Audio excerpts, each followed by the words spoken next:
योगी सरकार काम कर रही है, कहती है कि हम शानदार काम करेंगे, नीति हमारी बुलडोजर और इनकाउंटर वाली। और आज 2023 चल रही है। माफिया उत्तर प्रदेश में आने से घबराता है, उसका जीता जाता सबूत मुख्तार अंसारी है। फिर भी अतीक की गैंग दिन दहाड़े उमेश पाल को प्रयागराज की सड़कों पर दौड़ा कर, और मैं तो कहता हूँ सपने में नहीं आने चाहिए उनको गुंडागर्दी के, क्योंकि इस सरकार में किसी चीज़ की कोई बर्दाश्त नहीं। आसम को आप माफिया में रख रहे हैं। बिल्कुल, हम तो कहते हैं। क्या ऐसी भाषा उत्तर प्रदेश में चलेगी कि गर्मी निकाल दूंगा? क्या ऐसी भाषाएं जायज? अब देखिए, जब गर्मी यहाँ होगी तो गर्मी तो निकाली जाएगी। नमस्कार, स्वागत है आप सभी का। इस वक्त हम हैं रामपुर में। रामपुर का जिक्र आते ही जिक्र होता है आजम खान का, क्योंकि आजम खान ने यहाँ पर जिस तरीके से राजनीति की वो सब ने देखा है, लेकिन उनके किले को ढहाया है साल 2022 के अंत में आकाश सक्सेना ने, और बीजेपी ने यहाँ पर शानदार तरीके से जीत दर्ज की। तो ऐसे में हम विधायक आकाश सक्सेना से बातचीत करने के लिए आए हैं, जानेंगे तमाम बातों के सवाल उनसे पूछेंगे और जानेंगे कि किस तरीके से ये जीत मिली और क्या कारण रहे। सबसे पहले सर, स्वागत है आपका हमारे चैनल पर। 2019 का आम चुनाव, लोकसभा चुनाव होता है, मोदी लहर के बीच भी आजम खान जीत जाते हैं। 2022 का फिर विधानसभा चुनाव होता है उत्तर प्रदेश में, योगी मोदी लहर के बीच भी आजम खान जीत जाते हैं। लेकिन उपचुनाव में ऐसा क्या होता है क्या आकाश सक्सेना जीतते हैं? देखिए, जब से देश आज़ाद हुआ है तब से और आज तक रामपुर में कभी भारतीय जनता पार्टी इस नगर विधानसभा क्षेत्र में चुनाव जीत नहीं पाई।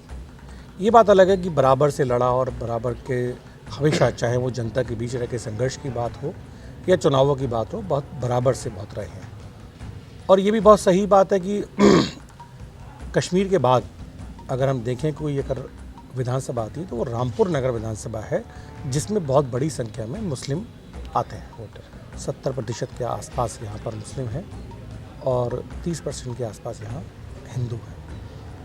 लेकिन कारण सबसे बड़ा ये रहा कि रामपुर में जिस तरीके के अत्याचार यहाँ खासकर मुसलमानों के साथ हुए, तो वो अपने आप में एक बहुत बड़ा उदाहरण है।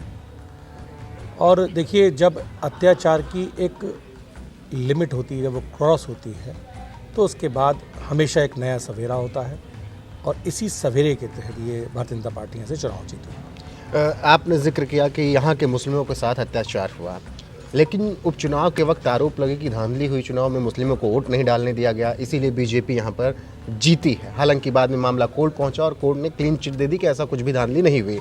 लेकिन क्या ये आरोप जो सपा की तरफ से लगे, उस पर क्या आपका कहना है? देखिए, उन लोगों के आरोप हमेशा स्क्रिप्टेड रहे हैं।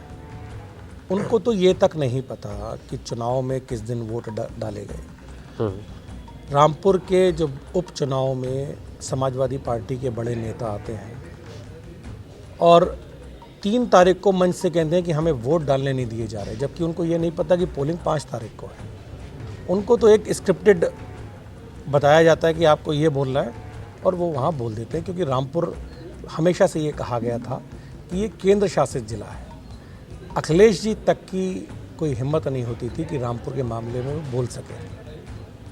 तो सबसे बड़ी जो वजह है वो अगर आप देखेंगे तो हमेशा उपचुनाव में मत प्रतिशत हमेशा कम ही रहता है, और हमारे यहाँ उसके बाद भी पिछले लोकसभा के चुनाव के मुकाबले 2% वोट यहाँ ज़्यादा पड़े।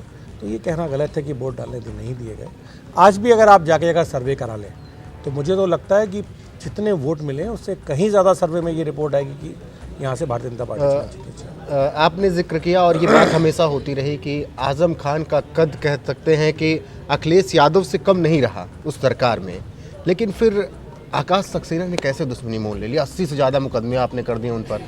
देखिए, मुकदमे जो होना वो उनके अपने कृत्य की वजह से है। जिस तरीके के उन्होंने कार्य किए वो जनता से छुपे हुए नहीं है, और वो कहावत जो है वो जैसी करनी वैसी भरनी, वो इनके साथ एकदम फिट होती है। जिस तरीके का अत्याचार रामपुर के दलितों के साथ हुए, रामपुर के मुसलमानों के साथ हुए, और रामपुर के उस तबके के साथ हुए जो अपनी बात कहीं जाके कह नहीं सकते थे।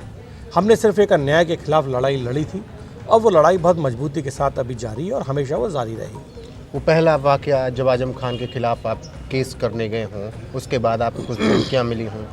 नहीं, देखिए, हम जिस परिवार से आते हैं वहाँ ये धमकी जो शब्द होता है ये हमने कभी सीखा ही नहीं, तो इसलिए किसी की हिम्मत भी नहीं है कि वो कोई धमकी भी दे पाए।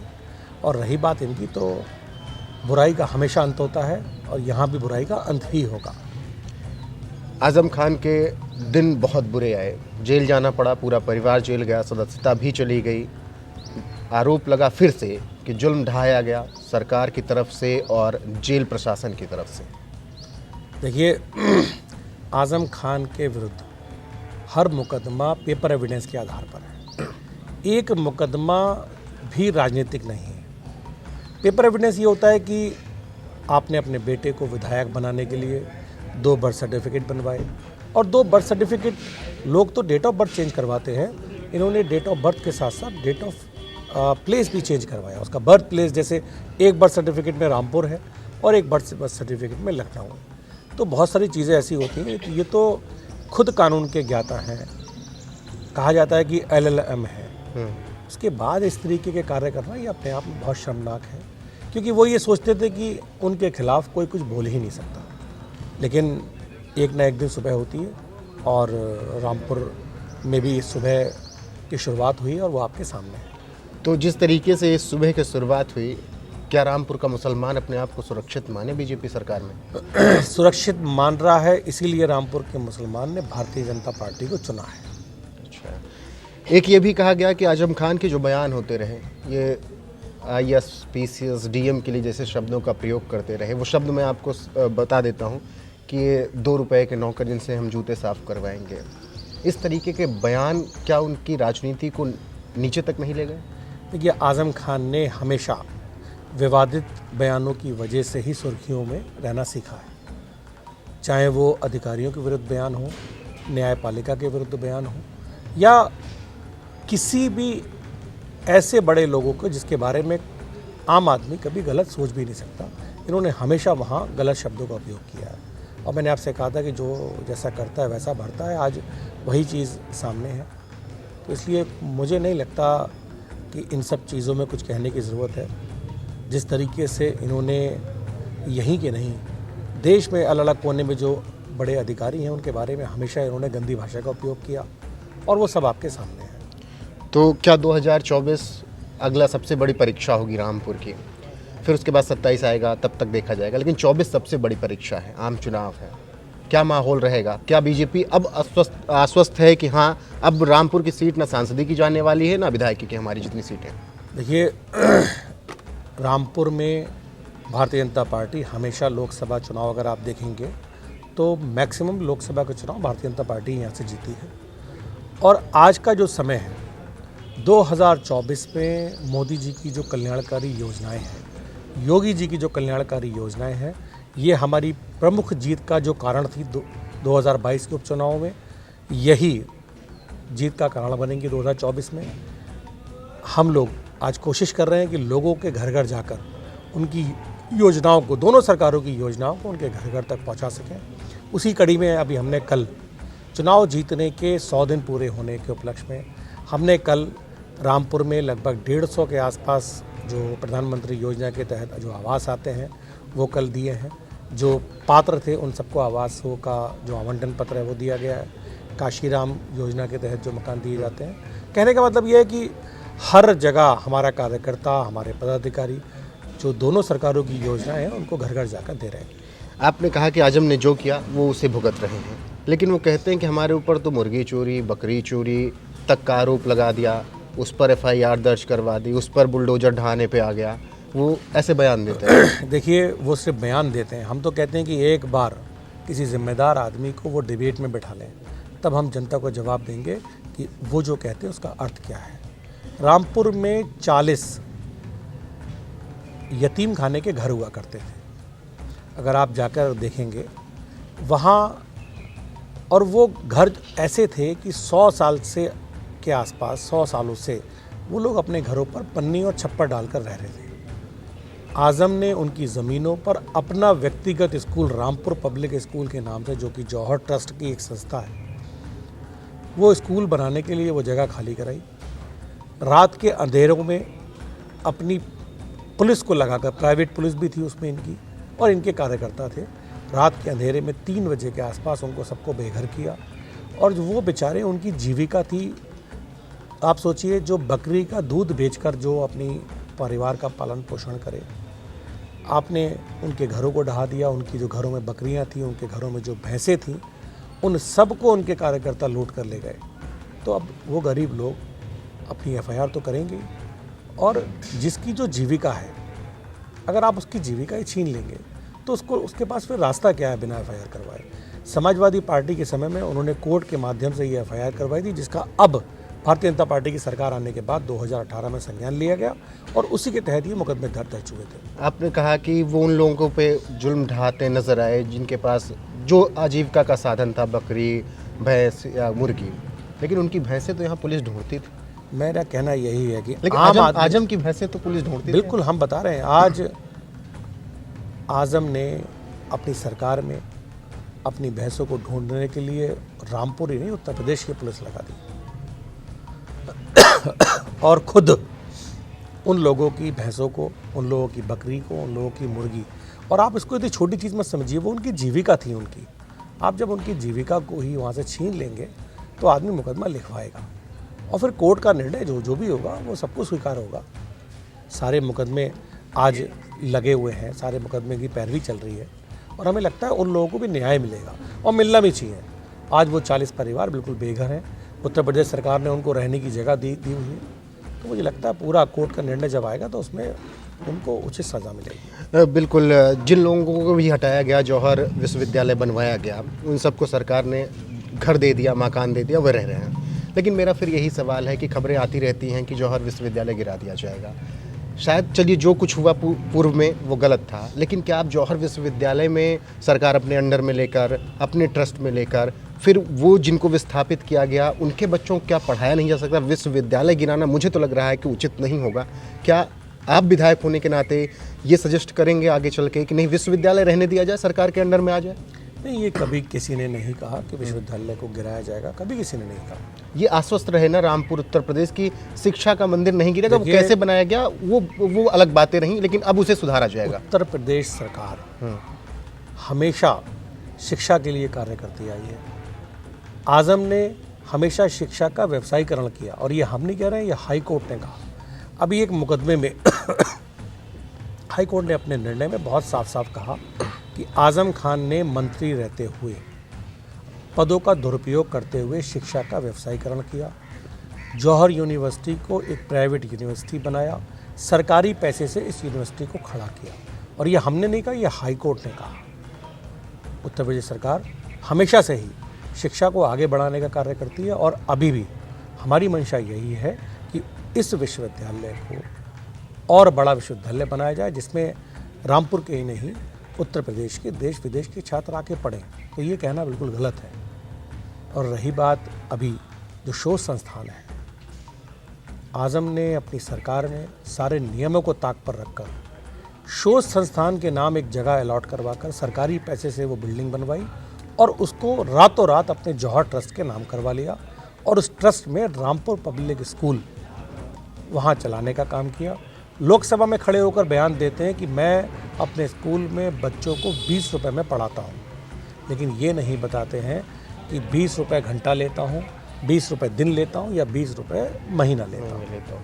तो हर बात में उनकी कहीं ना कहीं राजनीति छुपी हुई है। बच्चों के भविष्य की पूरी जिम्मेदारी हमारी है, और हम उनको ये विश्वास दिलाते हैं कि उनको कहीं जाने की कोई ज़रूरत नहीं है। उनको यहाँ बेहतर शिक्षा उत्तर प्रदेश सरकार प्रदान करेगी। इसके लिए आप शुक्रिया के पात्र हैं कि आपने बहुत अच्छा सोचा है, अगर ऐसा सोचा गया है तो। अब रामपुर और आजम खान से थोड़ा आगे निकलते हैं, उत्तर प्रदेश की तरफ चलते हैं। योगी सरकार काम कर रही है, कहती है कि हम शानदार काम करेंगे, नीति हमारी बुलडोजर और इनकाउंटर वाली। क्या फिर न्यायालय मूक बधिर बने रहे? देखिए, हमेशा भारतीय जनता पार्टी ने न्यायालय का हमेशा फैसलों का स्वागत किया है, लेकिन जो माफिया हैं, आप वो दिन देखिए 2012 से 2017 तक का जो समय था, आप याद कीजिए, उद्योगपति उत्तर प्रदेश में आने से घबराता था, और 2017 के बाद से और आज 2023 चल रही है, माफिया उत्तर प्रदेश में आने से घबराता है। उसका जीता जाता है सबूत मुख्तार अंसारी है, जो कि पंजाब सरकार में किस तरीके से यहाँ लाया गया है वो आपके सबके सामने है। अतीक अहमद है। आज उत्तर प्रदेश की सीमा में घुसने के लिए भी माफिया घबराते हैं। ये फ़र्क आपके सामने है। लेकिन आकाश जी, अतीक जेल में है, मुख्तार जेल में है, फिर भी अतीक की गैंग दिन दहाड़े उमेश पाल को प्रयागराज की सड़कों पर दौड़ा कर मारती है। क्या ये फेलियर नहीं है सरकार? देखिए, मैंने आपसे कहा कि माफिया और गुंडागर्दी इस योगी सरकार में सोचना भी पाप है। इसलिए जिसके दिमाग में भी हो वो दिमाग में से निकाल दे। और मैं तो कहता हूँ सपने में नहीं आने चाहिए उनको गुंडागर्दी के, क्योंकि इस सरकार में किसी चीज़ की कोई बर्दाश्त नहीं है। आज अगर आप देखें तीनों माफिया, मुख्तार अंसारी, अतीक अहमद और आज़म खान, तीनों को न्यायालय के माध्यम से आजम को आप माफिया में रख रहे हैं? बिल्कुल, हम तो कहते हैं रामपुर में आज़म खान, उधर मुख्तार अंसारी, उधर अतीक अहमद, ये तीनों के कृत्य एक से हैं। तो फिर योगी सरकार की पुलिस उमेश पाल के हत्याकांड में शामिल उन सभी को मार देती है जो अतीक से थोड़ा दूर हैं, लेकिन उनको बेटे को नहीं पकड़ पाती, अतीक के ऊपर कुछ नहीं होता। जनता कह रही है कि भाई क्यों पत्तियां काट रहे हो, पेड़ ही काट दो ना। देखिए, जनता सब समझदार है और हर काम, हर सब कानून के दायरे में और हर चीज़ देखकर होता है। और बहुत जल्द अभी आप देखेंगे और जो चीज़ें हैं वो आपको कुछ ही दिनों में वो देखने को मिलेगी। उसमें योगी की नीति फाइनल है, मतलब देखिए, उत्तर प्रदेश खुश है इससे। मैंने आपसे कहा कि माफियाओं ने सपने में भी सोचना बंद कर दिया है कि उत्तर प्रदेश में माफिया राज, गुंडा राज कुछ नहीं चलेगा। लेकिन क्या ऐसी भाषाएं चलेंगी कि सदन में किसी के पिता तक पहुंच जाना, नेता विपक्ष के पिता तक ऐसी भाषा का प्रयोग करना, तू तड़ाक कर देना, क्या ऐसी भाषा उत्तर प्रदेश में चलेगी कि गर्मी निकाल दूंगा? क्या ऐसी भाषाएं जायज? अब देखिए, जब गर्मी यहाँ होगी तो गर्मी तो निकाली जाएगी, तो इसलिए ये कोई गलत भाषा नहीं है, ऐसा नहीं है। गर्मी रामपुर थी तो रामपुर की गर्मी भी महाराज जी के आशीर्वाद से निकली, और जहाँ गर्मी जो होगी तो वो तो वहाँ तो निकाली जाएगी, कोई इसमें सोचने की कोई बात ही नहीं है। अच्छा, आप जीत के गए, सवाल पे जीत पे आते हैं। शानदार जीत दर्ज की आपने, इसके लिए आपको बहुत बहुत बधाई। आपने रामपुर में भगवा लहरा दिया, उसके बाद आप उत्तर प्रदेश गए, सीएम योगी आदित्यनाथ से मुलाकात हुई। पहला रिएक्शन सीएम की तरफ से क्या था? इतना बड़ा गढ़ जीत के आप गए थे। देखिए, हमारी जीत में अगर देखा जाए तो मैंने आपसे पहले भी कहा, केंद्र सरकार मोदी जी की कल्याणकारी योजनाएं और योगी जी का राज, ये दोनों प्रमुख कारण रहे रामपुर विधानसभा की जीत का, जिसका मोदी जी ने भी गुजरात में अपनी जो सभा थी उसमें रामपुर की विधानसभा सीट का जिक्र किया। ये अपने आप में बड़ी बात है। महाराज जी ने आशीर्वाद दिया तो ये भी अपने आप में बड़ी बात है। और जैसा मैंने बताया था कि जब से देश आज़ाद हुआ है पहली बार वहाँ से भारतीय जनता पार्टी यहाँ से जीत और एक और मैं मेंशन कर दूं कि पहला हिंदू विधायक भी बना रामपुर। बिल्कुल, ये एकदम सही बात है और मुझे गर्व है यहाँ कि मैं भारतीय जनता पार्टी के टिकट से यहाँ पहला हिंदू विधायक बना हूँ। मुझे इस बात का हमेशा गर्व है और मुझे यहाँ के मुसलमानों ने दोनों सरकारों में विश्वास जताते हुए वोट दिया है, मुझे इस बात का भी गर्व है। उसी के आगे एक और सवाल, आप फिर प्रधानमंत्री नरेंद्र मोदी से मिले, क्या बात हुई? बस मैं ये जानना चाहता हूँ मोदी जी से। देखिए, पहले उन्होंने मुझे बहुत एक तरीके से आशीर्वाद दिया और दूसरा उन्होंने, जैसा कि महाराज जी ने हमेशा जो अपनी जनसभाओं में और हमेशा रामपुर में भी उन्होंने एक बात कहते हैं महाराज जी कि ऐतिहासिक धरोहरों को बचाने का काम उत्तर प्रदेश सरकार कर रही है। वही आदरणीय मोदी जी ने मुझसे कहा कि रामपुर की जो ऐतिहासिक धरोहर है, यहाँ की रज़ा लाइब्रेरी जो कि विश्व में दूसरे स्थान पर आती है। लेकिन पूर्व में तो प्रचारित किया गया कि रामपुरिया चाकू बड़ा फेमस है। देखिए, वो रामपुर की एक कला है, लेकिन जो रज़ा लाइब्रेरी है वो रामपुर में विश्व विख्यात है। यहाँ पर शोधकर्ता आते हैं। यहाँ पर हज़रत अली के हाथ की लिखी हुई हिरन की खाल पे कुरान है, तो राजा सुमेर चंद के समय के हाथ की लिखी सोने के पानी से रामायण है। वाल्मीकि रामायण यहाँ पर है। यहाँ ऐसी दुर्लभ चीज़ें हैं जो दुनिया में आपको कहीं देखने को नहीं मिलेगी। मोदी जी चाहते हैं, योगी जी चाहते हैं कि उस ऐतिहासिक धरोहर का पूरे देश में नहीं पूरे विश्व में उसका नाम हो, विश्व पटल पे हम प्रथम स्थान पर कैसे आ सकें, इसके लिए उन्होंने कहा है और इसके लिए प्रयास भी शुरू कर दिए गए हैं। आदरणीय योगी जी के नेतृत्व में एक टीम को गठन किया गया हुआ है अभी, और जो सांस्कृतिक विभाग है वो उसको यहाँ व्यक्तिगत रूप से देख रहा है, क्योंकि पिछले समाजवादी पार्टी की सरकार में उस धरोहर को मिटाने का काम किया गया। वहाँ की जो पांडुलिपियाँ हैं, वहाँ जो कुरान रखी हुई थी, आज़म ने हमेशा उसको अपने म्यूज़ियम की शान बनाने की कोशिश की। पीछे आपने देखा होगा उनकी दीवारों से कुरान निकली। तो इस तरीके के कृत्य मैंने आपको पहले ही बताया कि आज़म ने किए, आज उनको उसी की सबकी सज़ा मिल रही है। चलिए, इस देश में इस वक्त पहले तो 2 मांगें हुआ करती थी राष्ट्र को लेकर, अब 3 मांगें हो चुकी हैं। एक हिंदू राष्ट्र की मांग होती है, सीएम योगी डंके की चोट पर कहते हैं कि हिंदू राष्ट्र है भारत। दूसरा, एक समुदाय कहता है कि कल को मुस्लिम युवा मुस्लिम राष्ट्र की मांग कर देंगे। अब तीसरा, खालिस्तान राष्ट्र की मांग हो रही है। देखिए, मैं तो आपको अपने अगर रामपुर से शुरुआत करूं, आप रामपुर में जाके एक एक मुसलमान भाई से आप पूछिए, वो ये चाहते हैं कि यहाँ जीवन भर यहाँ योगी राज रहे, केंद्र में मोदी राज रहे। जिस तरीके से आज वो लोग इस दोनों सरकारों में अपने आप को सुरक्षित महसूस कर रहे हैं, वो तो ये कहते हैं कि हमने कभी ऐसा राज देखा ही नहीं। तो मैं तो ये कहूँगा कि मोदी राज और योगी राज ही रहे। और क्योंकि यहाँ की जनता, रामपुर प्रदेश और देश की जनता ये मन बना चुकी है कि 2024 में मोदी जी ऐतिहासिक जो जीत है उसको दर्ज कराने वाले हैं। 400 से ज़्यादा सीटें आने वाली हैं और ये पूरा देश देखेगा। तो रामपुर के मुस्लिम को क्या नहीं मिला पिछली सरकारों में, अखिलेश और आजम की सरकार में क्या नहीं मिला जो कि वो इतना नाराज रहे? आप आश्वस्त कर रहे हैं कि हाँ मोदी योगी राज में और खुश हैं वो। रामपुर के मुसलमानों को कभी सम्मान नहीं मिला, उसको उसका अधिकार नहीं मिला। अभी आप देखें, अगर रामपुर का मुसलमान सिर उठा के चल नहीं सकता था, क्योंकि आज़म ने हमेशा यहाँ के मुसलमानों को गुलाम बना कर रखा। रामपुर के मुसलमानों की बदकिस्मती रही कि पहले नवाबों के गुलाम रहे, उसके बाद आज़म के गुलाम रहे। आज उन दोनों की जो गुलामी की जंजीरें थीं, भारतीय जनता पार्टी ने उसको तोड़ने का काम किया है और आज इसीलिए भारतीय जनता पार्टी यहाँ आपके सामने है। हम ये माने फिर कि आकाश के साथ ही रहेंगे, वो गुलाम नहीं रहेंगे? देखिए, भारतीय जनता पार्टी के साथ वो हैं और भारतीय जनता पार्टी के साथ रहेंगे। 24 के चुनाव पर आते हैं। गृह मंत्री अमित शाह का ऐलान है कि 1 जनवरी को राम मंदिर देश को समर्पित कर देंगे। इसके अलावा शायद 14 जनवरी को पीएम मोदी या उसके थोड़े दिन बाद, अभी डेट फाइनल हो जाएगी, कि वो मूर्ति स्थापित करेंगे। मंदिर पर ही फिर चुनाव लड़ा जाएगा 24 का। देखिए, इसको ये कहना गलत है कि मंदिर पर चुनाव लड़ा जाएगा। ये तो सब राम जी की कृपा है, राम जी की वजह से पूरा देश चल रहा है, पूरा विश्व चल रहा है, तो इसलिए ये तो कहना गलत है। ये बात सही है कि 1 जनवरी को मंदिर का निर्माण पूर्ण हो रहा है और 14 जनवरी को श्री राम की प्रतिमा का अनावरण होगा।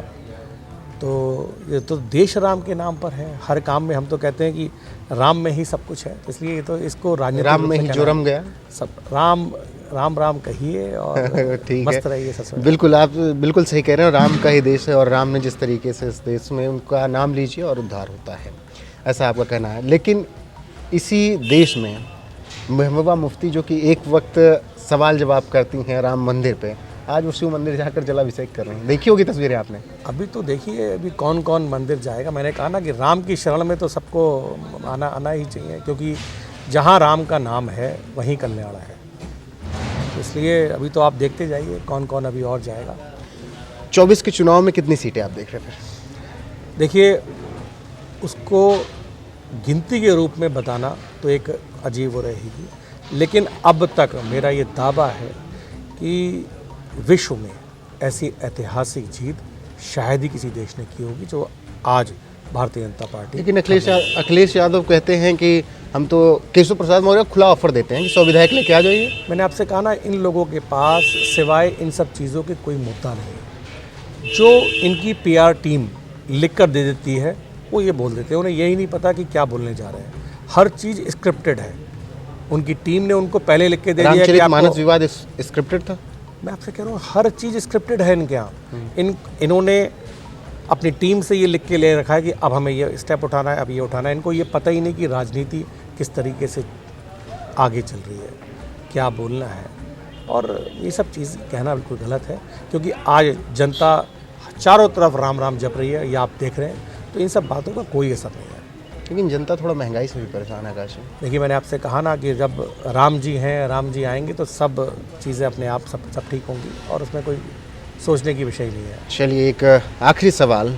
बहुत शानदार जीत थी आपकी रामपुर से, कैबिनेट में जगह मिलेगी आगे चल के? कुछ इच्छा कुछ इनपुट आया हो उधर से? देखिए, मुझे भारतीय जनता पार्टी ने यहाँ से चुनाव लड़ाया और रामपुर की जनता के बल पे मैं जीत कर आया, तो मैं अपने आप को बहुत सौभाग्यशाली समझता हूँ। और रही बात इन सब चीज़ों की, तो मुझे ये ऐसा लगता है कि पार्टी का जो भी निर्णय होगा वो मेरे लिए स्वीकार होगा। और मैं हमेशा शुरू से ही मैंने एक कार्यकर्ता की भूमिका अपनाई है और हमेशा मेरी ये इच्छा भी है कि जब मैं इस जीवन मेरा अंत जब हो तो भारतीय जनता पार्टी के ही झंडे में हो। बस मेरी यही इच्छा है, बाकी अपनी इच्छा मेरी कोई ऐसी नहीं, मेरा सवाल ये इसलिए था, आपने पहले तो यहाँ से आजम के गढ़ में झंडा बुलंद किया, फिर लखनऊ में आपको उनका घर भी मिल गया, तो मुझे लगा कि कैबिनेट में भी जगह आपको शायद। मैंने आपसे कहा ये सब पार्टी के निर्णय होते हैं और सब पार्टी का जो आदेश होगा वो स्वीकार होगा।